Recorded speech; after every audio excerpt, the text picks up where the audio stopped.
Blah blah blah Stalker, blah blah blah Minecraft, blah blah blah intro.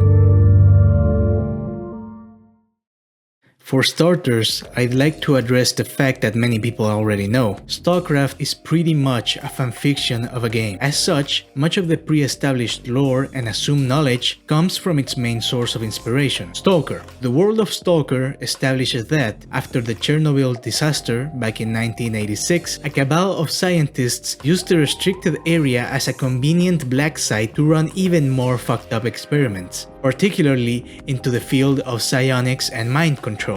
These experiments eventually culminating in the breaking point of Stalker's timeline with the real worlds. In 2006, the second disaster of Chernobyl and the zone's first blowout occurred, scorching virtually everyone inside the exclusion zone, mainly military and scientists. After this, the place was abandoned except for the military checkpoints to keep people out. Not that it did them any good, because this new disaster brought on a certain weirdness to the place that went far beyond just radiation. Mysterious new glowing rocks with miraculous properties started popping up, along with strange distortions of reality. You could be walking around and suddenly thunder would strike you, or walk into the wrong patch of grass and suddenly get your insides turned into outsides. The zone was absolutely fucked. But why? The scientists that created this issue in the first place discovered, or rather, proved the existence of the noosphere, a layer of the world's functioning atmospheres, this one being controlled by the thoughts, feeling, and the general gestalt of humanity. Of course, nothing had affected it too much thus far in history. However, with the intent of controlling it, with the typical end all wars pacifist spiel, they created a machine that allowed them to combine and excessively magnify their mental capacities, creating the sea consciousness. In theory, it would have been the greatest achievement of human history, but in reality, it just ended in disaster and punched a hole into the noosphere, making any predefined human laws and conceptions on how the world should work completely irrelevant in the zone. The main games explore the stories of three characters: Scar, a mercenary who is sent to the center of the zone to kill Strelok, since the latter's forays into the depths of Chernobyl is making the, by now, still sapient sea consciousness send out increasingly intense emissions with the intent of killing anyone behind it, protecting the outside world of the zone's harmful influence. He succeeds, but in the process, an entire faction is destroyed, and Strelok, surviving the last blowout that should have killed him, along with Scar, is stricken with amnesia. Sent out to the cordon by a truck-driving zombie, he only has one objective: to kill Strelok. Of course, he doesn't know that's himself, just yet, that is, going by the name of Marked One up until the point in which he finds out. The canonical ending is his discovery of the sea consciousness and his destruction of it. This ending originally seemed to be a good thing. With the grass and the dragonfly and everything, the zone is free from sea consciousness control after all. No more zombified stalkers for the most part, and the monolith, the sea consciousness's main brainwashed fighting force, is disbanded. However, with the last game and the Ktiarev's foray into the area, turns out shit's not so sweet. Without a sea consciousness to keep the zone in check, blowouts happen pretty much any time. Monolith is without a mind-controlling deity, but they still worship it whenever they can, and they still defend the center of the zone of outsiders. The zone is expanding with every blowout, and shit's gonna get real ugly really fast. So he bails out of there with Strelok and a small military team he was sent in to rescue in the first place. So now that we know the original story upon which Stalcraft lays its foundations, let us explore their own unique interpretation of it, yeah? Oh, and Minecraft is also there. There's no references to Minecraft lore, so no ender dragons or nether portals or enchantments. Just yet, that is.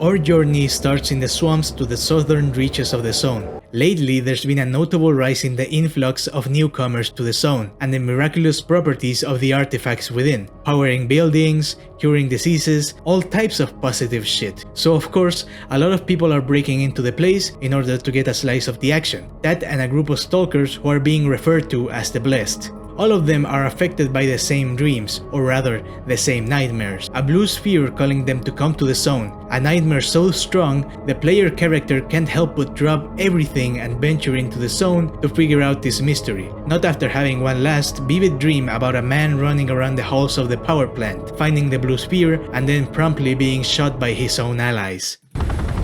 Finally! Prepare the laboratory. You asked for it. We thought of going without you.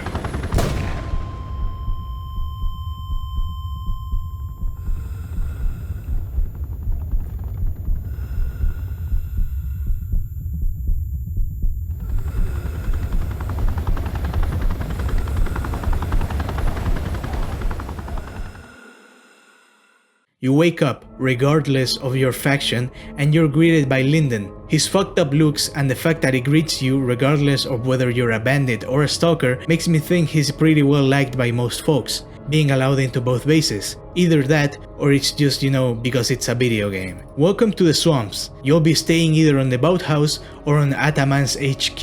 You crossed into the zone on a boat, which promptly got fucked up by an underwater anomaly. The locals have enough compassion to treat you, but not to help you out regarding your blessedness. Not only that, being blessed is a bit of a taboo. The consensus is that most people don't like them, and that if you are one, hopefully you're the type who can keep it to themselves. Of course, there's some who are more affected by this condition and can't help themselves from being strange. Either way, your job right now is to get to work, get a reputation and a name for yourself. No one likes a layabout, after all. As a bandit, you'll be working for Saint, the local underworld leader and de facto king of the bandits in the zone, a real mobster looking dude who probably has shady connections in the outside world. His head looks extremely fucked up from the side too.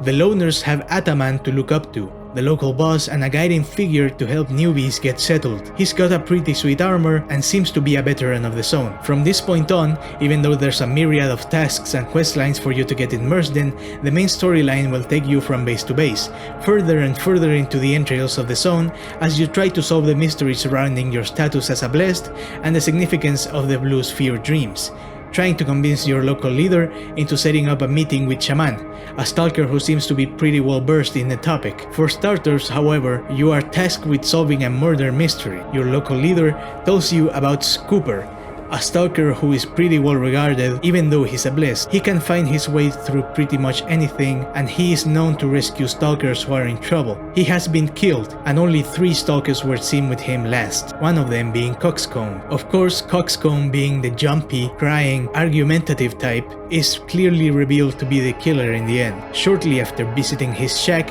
you find the damning evidence, and just before you can confront him in front of your faction leader, he runs away. And so, as you give chase, you will come across this weird stalker with scars on his face and a weird armor. He'll tell you that Coxcomb was being chased by mutants, and that he headed into the trees nearby, and so you give chase once more. It's too late, however. Like by about a couple of minutes. Coxcomb is dead, though his throat is slit, which isn't the typical work of a mutant. Keep this weirdo with a cool armor in mind. His presence will make sense later on, along with the reasoning behind Coxcomb's assassination of Scooper. In any case, you figure out the mystery of the guide's death, and thus, your faction leader agrees to set up a meeting between you and Shaman in some hidden burrow in the swamps. There, you meet the man himself, dolled up in mystical decorations and speaking in a continuous stream of poetic words. The man likes to live up to his name. He tells you about the Trailblazers, the first people to ever enter the zone. This guy has them in a pretty high standard. He thinks of them as semi-religious figures, having left their testaments in the zone and having set the standard for what a good relationship with it is. Of course, until it got filled with stalkers,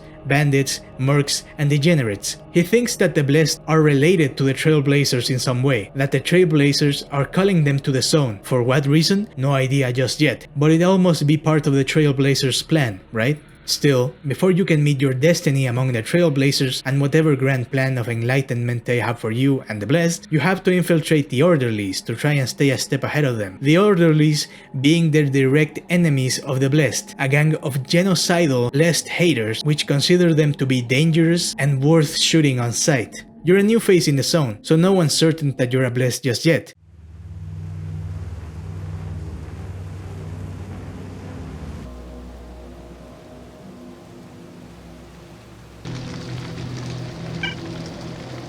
So after a short chat with Linden, who is associated with Shaman, he tells you about a nearby recruiter named Jaundice, who turns out to be the same guy who had Coxcomb kill Scooper. Coxcomb was probably about to be recruited to the Orderlies, and got killed in order to avoid him spilling the beans on their assassination of such an important stalker. Either way, you tell him you want in, and so he gives you 2 tasks. Interrogate a stalker in your faction's base in the next map, the Roadside, just to be sure he's a blessed before they kill him, and to meet up with an Orderly in order to help him kill another blessed, who has been kidnapped by the opposing faction. You have to kill his captors, then kill him. Of course, you can let him go if you're merciful. After jumping through hoops for a while, you're finally invited to the Orderly's base in Roadside. They have one last test for you. Jaundice tells you to kill the one last blessed right in front of him, just as a proof of loyalty. Turns out, it's Linden, the guy who tutorialed you.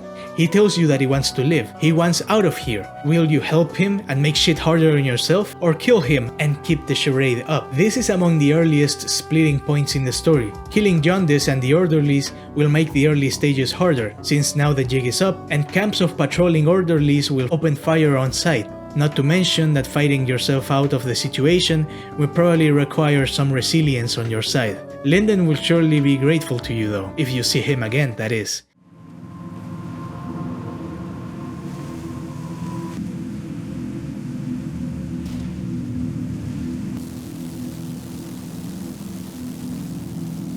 Once that matter is settled, Shaman recommends for you to look for a stalker named Oracle. His location is unknown to you. It's known that he, and the group around him, visit a gang of scrappers in a scrapyard.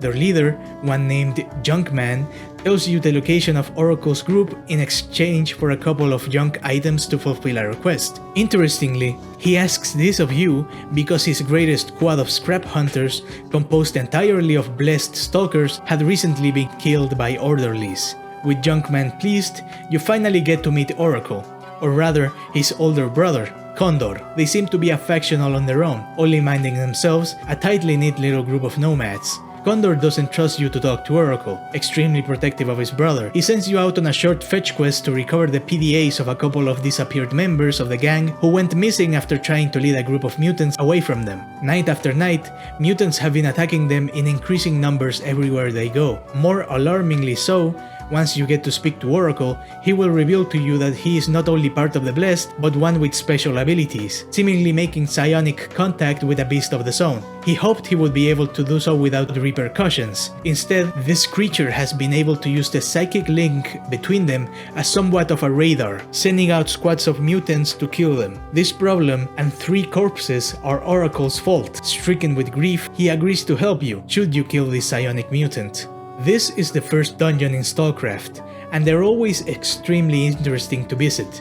These places are nowhere to be seen or found during regular gameplay, so you might believe that they're just in inaccessible parts of the overall region. However, these places are strange and almost dreamlike in their logic, design and presentation. It's hard to figure out whether you're still in the physical world or in some sort of parallel dimension. This particular pocket belonging to a pseudo dog, a mutated canine with psionic abilities. Finding him atop a tower, you eliminate him and return to meet with Oracle, only he's not there.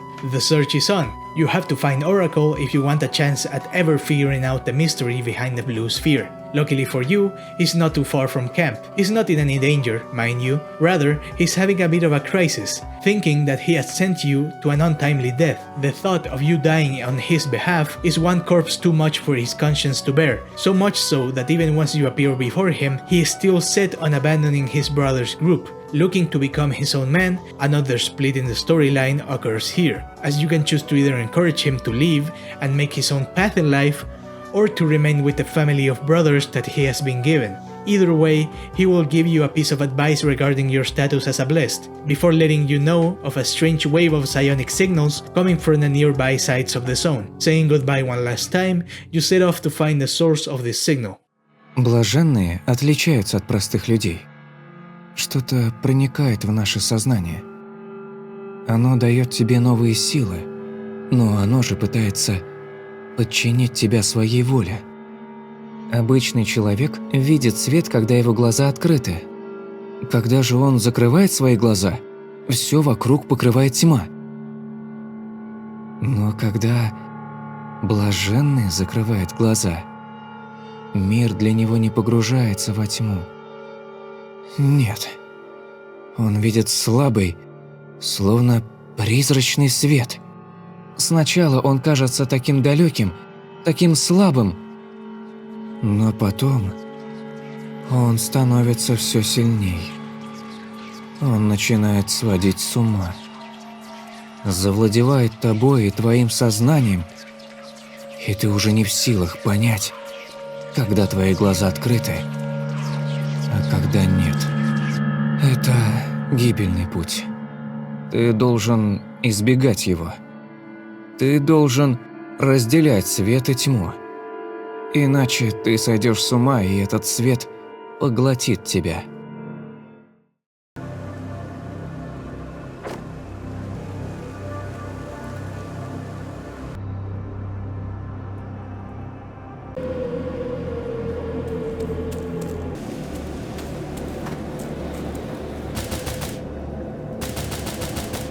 Heading to your faction's outskirts, the source of the signal can be traced to a poorly maintained industrial basement. Caved in just about everywhere and covered in trash, you might think that we're about to meet yet another psionic creature, but rather we meet Dr. Solyanikov. Нет, нет. Нет, нет и нет. Прочь отсюда, шушера сталкерская. Здесь для тебя ничего интересного нет. Никаких артефактов. Ничего. Вон, за порог.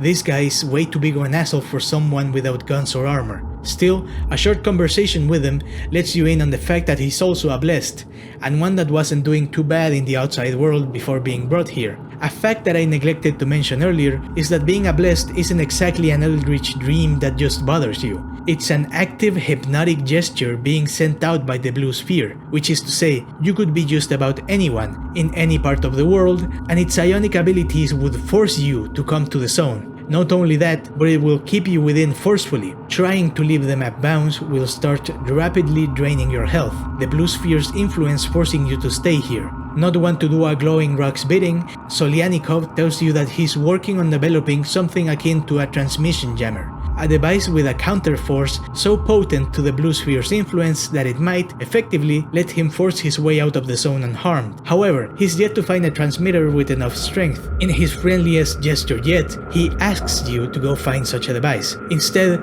you end up meeting with another weirdo of the zone. Когда змей отдыхает, неразумно к нему приставать. Ka, named like the snake in the Jungle Book, he speaks in riddles and poetry and long hissing that gets on my nerves. He's amongst the most blessed of the blessed. By this I mean that his status has fucked him up mentally. Text descriptions describe him as foul-smelling and closer to a corpse than an actual person. Not only that, he takes his Ka shtick seriously enough that, rather than just give you the fucking transmitter, he tells you to solve his riddles 3. Extremely obscure poems that will lead you throughout the explored areas. The last one bringing you to a lake near the bar. Wandering around a little, you'll meet yet another underwater anomaly. Interesting tidbit, on the bandit side of the poems, you are taken to a village in the roadside. In the Stalker games, this is the rookie village, the riddle taking you to where Sidorovich's bunker would be. Speaking of him as a greedy fuck, of course. This means that Sidorovich existed in Stalcraft at some point, along with the rookie village. Their fate doesn't seem too good, however. Turns out, the last riddle was a portal to Ka's secret hideout. Not only that, this fucking asshole had the receiver with him the entire time. A really fucked up looking alien thing of an artifact, it's whatever. At least you finally have it. Time to head back to meet Solyanikov.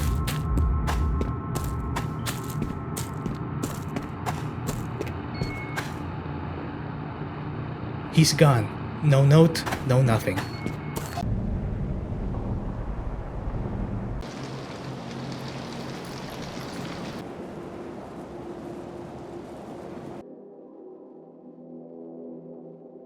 Ладно, хватит вам слушать моё нытьё.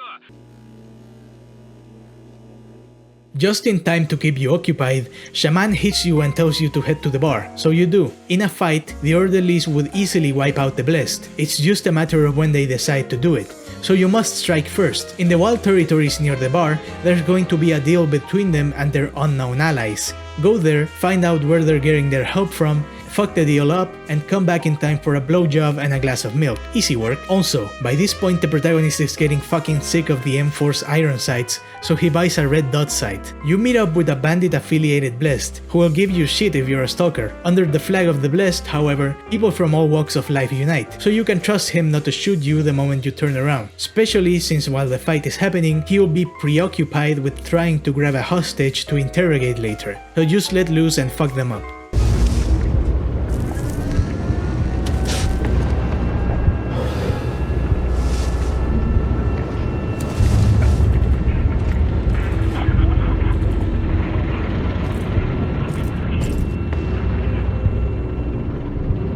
Вы просите слишком много.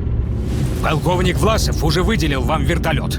И все это для борьбы с кучкой. И вы, не полковник Власов, не имеете настоящего понимания, насколько опасны эти блаженные. Без вашей поддержки нам не удастся сдержать их. Вы что думаете, присажались к армейским запасам, и мы вам теперь все, что попросите, дадим?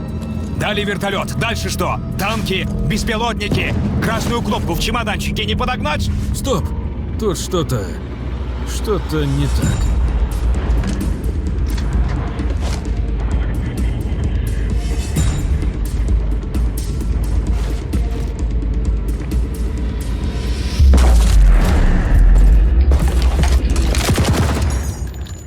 By the time the shootout is done, there's a bunch of militaries and orderlies dead. Turns out, the orderlies are getting direct support from the army, or rather, a colonel who has gone rogue in order to meddle in zone affairs. One so-called Vlasov who is supplying the orderlies with equipment. Not only that, you now have a military to interrogate, and so you do. You can do pretty much anything to this guy. You can tase him, you can punch him, you can burn him, and you can shoot him. Just be careful not to fuck the interrogation up by doing too much to him. Ну ты дал жару, а? Ты его вырубил. Не рассчитал селенок. Бывает. Suddenly, as you're speaking with Shaman to report your findings, you notice that your next dialogue options mentions you passing out, and so you do, this time with a direct message from the Blue Sphere, or rather, its master himself. Ты слышишь его зов. Ты не можешь ему сопротивляться. Ты призван. Кто может бороться с этой силой? Сдайся. Присоединись. По-хорошему. А иначе... я утоплю тебя в твоих же собственных кошмарах. A nightmare. There's some weirdo in here who you can exchange words with him. But overall, this place is all you. A forced dream of psionic pain in which a chimera chases you through rusted pipes and destroyed Soviet-era facilities.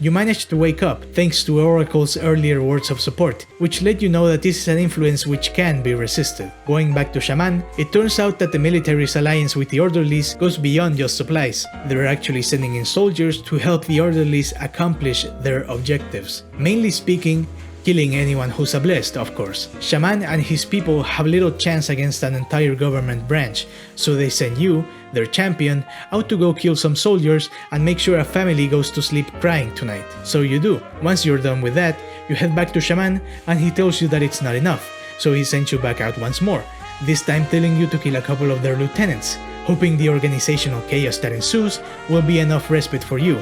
So you do, again. Thankfully, this has the desired effect.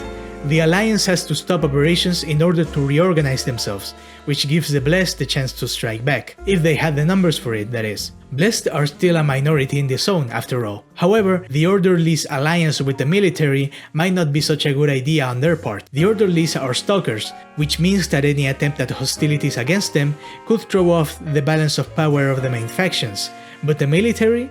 Everyone hates the military, especially when the soldiers are working off the books, so any consequences for direct attacks would be severely lessened. Shaman thinks this is a good chance to get some help from the main factions of the zone, which are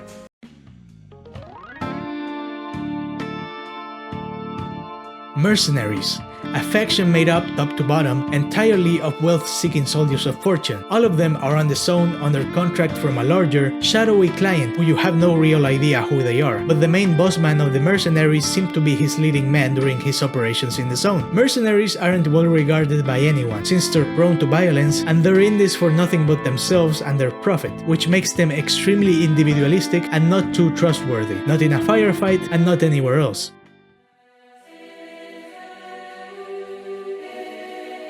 Covenant, an original faction which seems to have borrowed from the original game's cut faction, Sin. The Covenant is a new branch of Orthodox Christianity established by their leader, Metropolite. They see the zone as God's punishment to humanity due to their wanton debauchery and abuse of modern civilization. Each member is a fierce zealot of their special brand of faith, some of them going to extreme lengths to show off their fierce belief in God and Metropolite. They might take vows of hand-to-hand combat, or vows of hunger. People regard them as crazy, unhinged cultists, and Metropolite is rumored to be a bit of an alcoholic.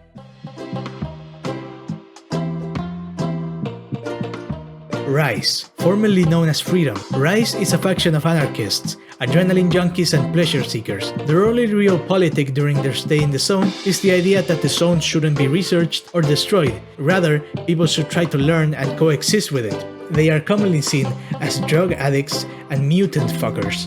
However, not because they respect the lives of mutants, mind you, but because of a certain meme which popularized the idea that freedomers fuck bloodsuckers, or ghouls as they are called now.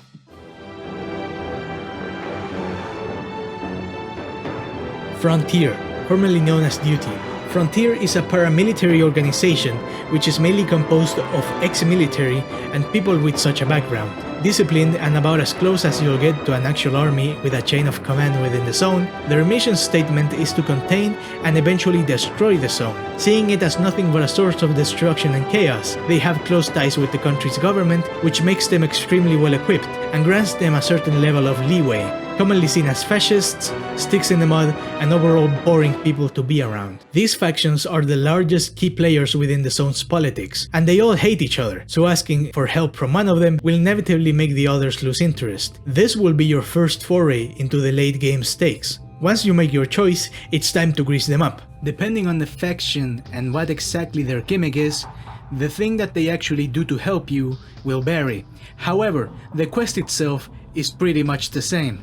A few stalkers of the faction you talk to have gone missing, and for one reason or another, you must go find them.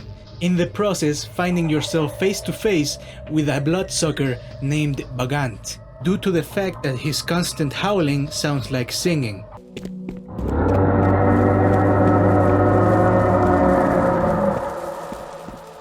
So maybe Bard or Troubadour would have been a better translation for this one.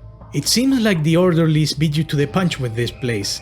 They've been here before, even if the ones that remain haven't been alive for a while now. A small tidbit of information is revealed. This creature has been modified artificially, somewhere, somehow. There's still an active, advanced, and equipped laboratory in the zone.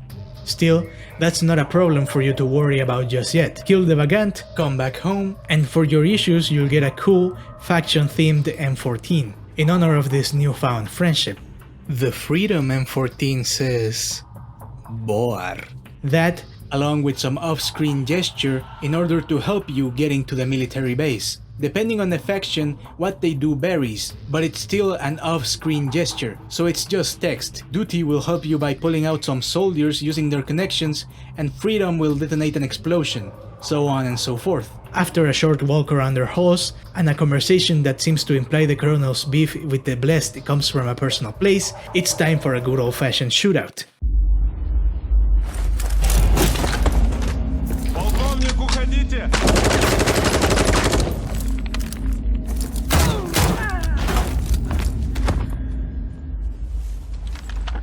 Should you be curious enough to look around Vlasov's office before chasing after him, you will come across a document in which he states his feelings towards the Blessed. his hatred for them coming from the fact that his grandson had become a stalker recently, only to end up killed with no real provocation by a blessed who had gone insane, thus starting his vendetta against this group of the zone. With Vlasov dead and the orderlies having been dealt a massive blow to their supplies and numbers, Shaman receives you with open arms and a sweet new pistol for you to hold on to. Not only that, they've gotten a hold of Oracle while you were out and about, and he somehow managed to use the receiver artifact to determine the Blue Sphere's location. You are getting close, my friend. Put on your boots and go find him.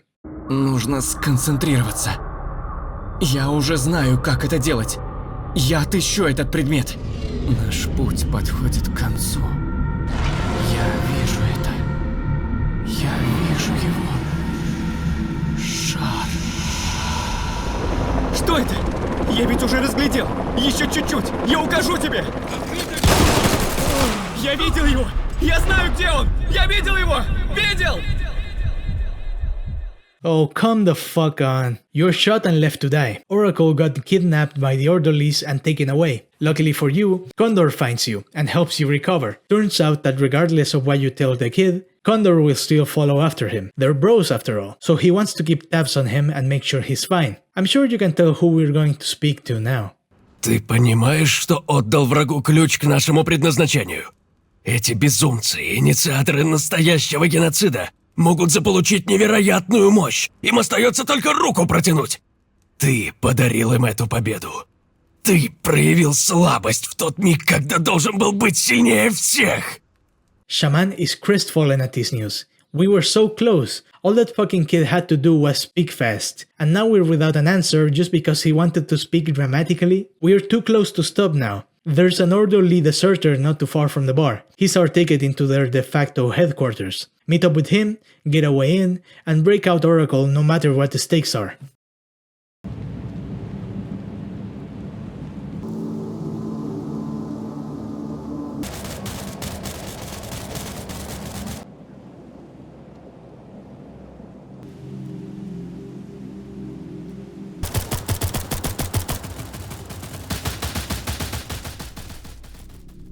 The deserter is a stalker named I. He and Morg, the orderly's leader, used to be tight, but Morg's ambition are making him do shit that I really doesn't want to be a part of. In exchange for safe passage out the zone, he lets you in on the fact that there's a massive recruiting effort on the side of the orderlies, mainly to send expeditionary forces into the northern unexplored parts of the zone. This, along with a secret password for the gate's guard, is all you need to be let in, and so your efforts to slowly make your way towards Oracle's cell begins.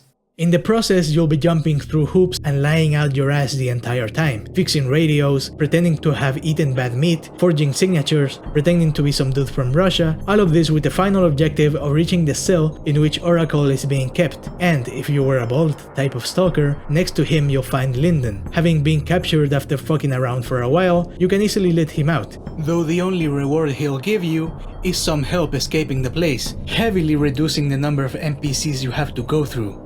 His dialogue also implies that this might be where he actually dies, though I'm not too sure. Either way, Oracle lets you know that during his stay as a prisoner, he's been used by Morg, along with the receiver artifact, in order to manufacture a psi protection device that should let you wander into the radar unscathed. The radar being the name of an unexplored, blocked off region of the zone, with the objective of turning off the Agrocomplex and its psionic properties, which keep the place inaccessible to regular stalkers. The Blue Sphere is within that very complex. Quick something. This is probably starting to sound very familiar to those of you who have played the Stalker games. For those who haven't, let me fill you in. In Shadow of Chernobyl, the chronologically second game in the series, Mark the One is trying to head up to the north to find the Wish Granter, also known as the Monolith. However, in the area, also named Radar, there's a psionic emitter which you must also disable after also preparing a psionic protection device. This is interesting because the dialogue in Stalcraft implies that at one point, not only was the psionic emitter in Radar turned off before being turned back on by the antagonists, but you can also find notes in here which state that Murmur, this game's equivalent of Monolith, also had a Monolith of their own, which got destroyed. The fact that the emitter had been turned off before, and Murmur lost their version of the Monolith, makes me think that within the universe of Stalcraft, events extremely similar to those in the mainline games happened. It wouldn't surprise me if Stalcraft had its own lore equivalents of Scar, Strelok, and Dektiarev. Before doing anything about it, however, you must escape. Oracle's cell is locked and you don't have time to free him without being captured. You must leave him behind. So after threatening a pilot to take you away and having a short encounter with Morg, who gives you the typical "oh no, wait, I'm actually the good guy" type spiel, a blowout takes your helicopter down and you're left to wander through the Red Forest for a good while. Does fucking anything go right in this fucking game? От судьбы сбежать невозможно. Кто-то владеет силой, а кто-то вынужден подчиниться. Всегда находится безумец, встающий на пути урагана. Ты считаешь, оно того стоит? В тот самый последний момент, когда этот ураган будет разрывать тебя на куски, задумайся, не проще ли было преклонить колени?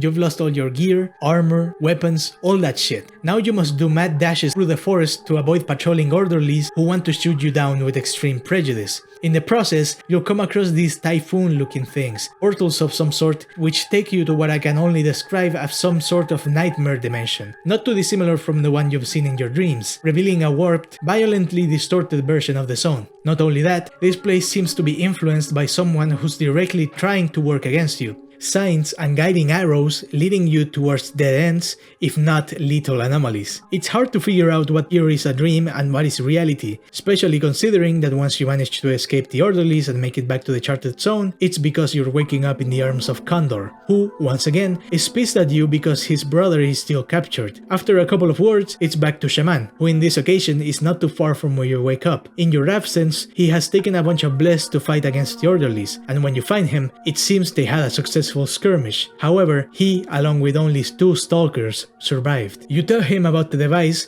and he tells you that with that, along with a secret route that he's aware of, you might have a shot at it on your own. Since with only a single device, it's not like you can bring friends, even if reluctantly, you agree and head towards the place. Beneath a house, and after a couple of meters of dirt tunnels, you come across a massive, sprawling complex of tunnels and driveways. Nostalgic stalkers might recognize these ambiances, since these very complexes, caved in and cut off as they are, used to be home to the bases of Rise and Covenant, before the massive emission that brought on the New North, and leaving the old ones abandoned. This place is massive, and the efforts made by diggers is pretty impressive. Not so impressive is the fact that it's a death trap filled with mutants, anomalies, and the diggers themselves. Psionic emissions pouring in and cooking their brains. Now they're but zombies guarding the place. Nothing some lead pills can't fix as you make your way towards the radar.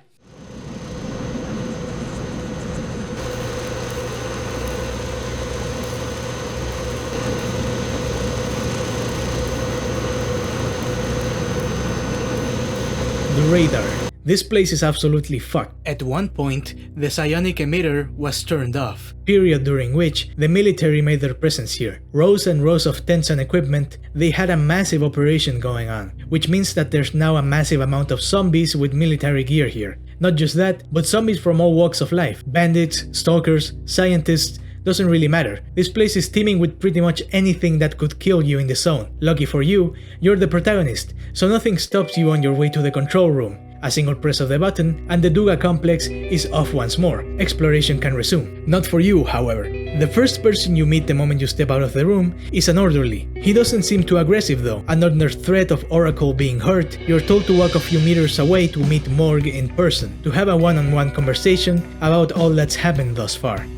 A conversation is had, during which he lets you in on the game's final revelation. Remember the Trailblazers? The guys who were mentioned on the game's opening cutscene? The first people to explore the zone and Shaman's idols? Turns out, they're real, and Morg was one of them. The Trailblazers were in fact a group of scientists from all around the world, along with a team of mercenaries in order to keep them independent from any type of government. Along the scientists, there was one named Nyas, also sometimes translated as Prince, who, when they found the blue sphere, determined that it was a synthetic artifact created before the Trailblazers' arrival by an unknown entity. Nias wanted to use it as a tool to create an army with which to take over the zone, which explains why Morg went around killing Blessed all willy-nilly. They probably end up as agents for Nias's influence otherwise. Increasingly paranoid, it can be assumed that he activated the Siameters in radar once again, not before a retrieval mission during which Morg found and unwittingly activated the artifact. Nias shot him through the chest, however, the artifact's influence kept him alive. The Blue Sphere's properties being those of manipulating humans not only into servitude, but into resilience and adaptation, making them stronger and far more resistant to any of the zone's dangers, including getting shot in the face. Oracle believes him, and is crestfallen to know that it was all just the work of a madman using a brainwashing tool. He seems solemn, and is not too clear on whether the two of you will ever meet again. After bidding him farewell, you enter the underground complex in Radar, where not only is the Blue Sphere, but also Nias, along with the remainders of the Trailblazers, dolled up in extremely potent gear, along with a pseudo-giant with a bunch of sci-fi shit stapled on him. It's safe to assume that all the superpowered, strange mutants you've found thus far might be part of Nias's manipulation of the zone. Working your way down the complex, killing Trailblazers and reading notes, you find out that the original group is pretty much splintered. Whoever wasn't killed or mind-controlled is now scattered and disappeared throughout the zone, particularly one token named Pathfinder, who is mentioned again and again. He was the expedition's guide who deserted after one too many tall orders. Eventually, you make it to the room where Nias is hiding, along with the coveted artifact. This is your first face-to-face meeting with the Blocky Man. Никчемный холоп! Как ты смеешь врываться сюда? Как смеешь мешать моим планам? Да кем ты себя возомнил? О, какая проницательность! Позволь я блесну своей. Ты просто жалкое сталкерское отродье, пожиратель мусора, мелкий воришка артефактов, пытающийся нажиться на великой сокровищнице зоны, которая на самом деле тебе не принадлежит. Если человечество хочет развития, оно должно приносить жертвы. Нельзя приручить огонь, не устроив пожар. Нельзя подчинить энергию атома и осознать ее мощь без Хиросимы и Нагасаки. Без этой зоны, также отчасти созданной благодаря атому. Тот, кому уготовано место на жертвенном алтаре, никогда не поймет того, кто заносит над ним кинжал. Довольно! Я больше не намерен терпеть тебя, несносный гаденыш.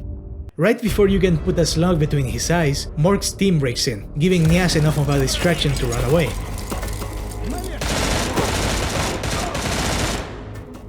But then, oh shit, Shaman's team shows up. There's no way this won't end without bloodshed.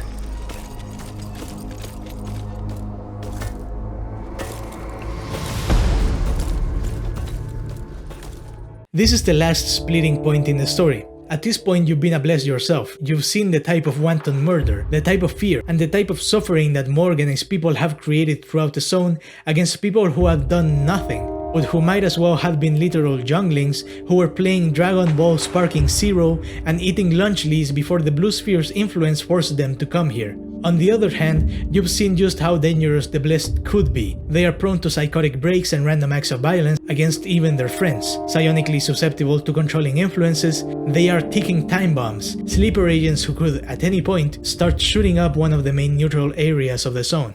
Whatever you choose, violence breaks out pretty much immediately. Either someone will run in and throw a flashbang,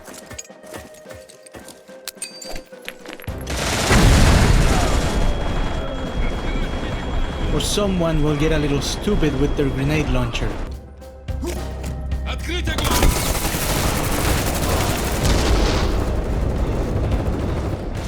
What follows is a final boss battle against either Shaman or Morg, and while both depend on your gear regarding difficulty, I'd call Morg's boss fight remarkably harder, constantly taking shots from him and his crew on a ledge, while you try to shoot back every so often. Of course, no one is immune to lead pills.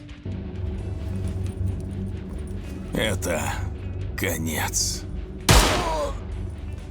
Should you choose to fight Shaman, however, I'd say the fight's a lot easier, if cooler. Shaman somehow immediately knows how to use the Blue Sphere, grabbing it and activating it to impressive effects, summoning rows after rows of anomalous mutants to attack you and throwing lasers at you in a cool light show.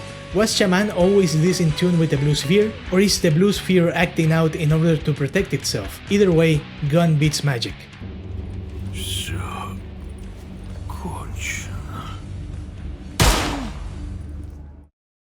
By the time the fight's over and the dust settles, Nias is gone, a major player in the zone is dead, and the Blue Sphere is contained or destroyed. Should Morg win this encounter, he'll consider his business in the zone completed. Free from the Blue Sphere's influence, he abandons the zone. Even with the Blue Sphere gone, its remaining influence continues to draw people in, but in much lesser numbers and with severely lessened negative effects. You can choose to hit its goal, of course, or you can choose not to. Some of the more psionically gifted people don't seem to be doing too good, however. Should Shaman win, he'll keep the artifact. The Trailblazers were his idols, but now he knows that they were fucking assholes in the end. He's the Blue Sphere's new master, and hopefully he won't make the same mistakes. Among his first actions is to lessen the Blue Sphere's influence, which means that there will be far less Blessed coming into the zone. Without a megalomaniacal master giving them nightmares and trying to control them, Blessed becomes simply part of the rabble, peacefully dispersing into the general population of the zone. Nias is still alive, however, and the guy's a real piece of work. Chances are that if given the chance, he'll be back, and he'll probably want to kill you, so you might want to keep him in mind. And so that's the end of Stalcraft's main storyline. Of course, there's a shit ton of secondary quests and shit to do. However, this is as far as the story of our protagonist goes. That is, until the New Norse faction wars begin. За версту идет верста, оставляя позади то, о чем давно мечтал. Ты обрезал все концы, убегая от себя. Видел впереди свой свет, не хотел вернуться в ад, который создал сам себе.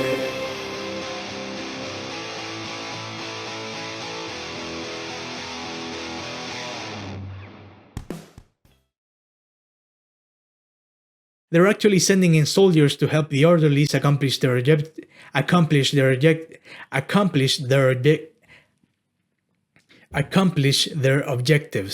They're actually sending in soldiers to help the orderlies accomplish their objectives.